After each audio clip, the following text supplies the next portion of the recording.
This video will teach you some motions that will help you share the gospel using only your hand. This is God, and this is people. In the beginning, God created everything, and within His creation, He created people to be in a special relationship with Him.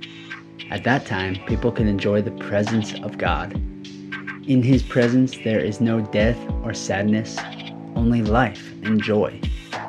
However, people rebelled against God by rejecting Him as their leader. And because of that, the relationship between people and God became broken. We all, like the first people God created, have sinned and turned away from God to our own way. People try to do things on their own to restore their relationship with God.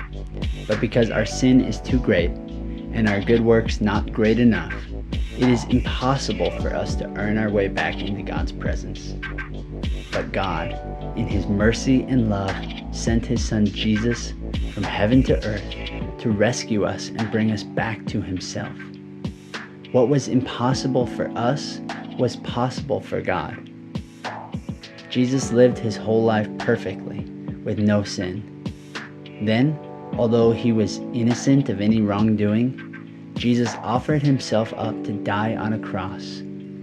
Because of our sin, we all lived outside of God's life-giving presence, and we were all destined to die. But Jesus wanted to save us from death. He was our substitute.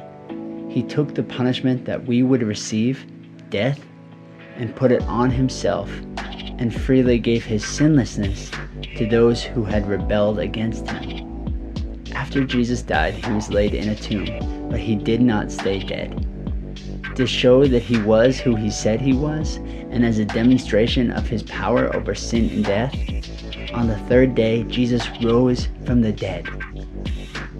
Now, God offers forgiveness of sins, peace with Him, and eternal life to any person who will turn from their sins and their own way and trust in who Jesus is and what He has done. All who trust in Jesus will be restored to a special and perfect relationship with God once again. Will you believe in Jesus and be saved? What would stop you from leaving everything to follow Jesus and receive this free gift of God?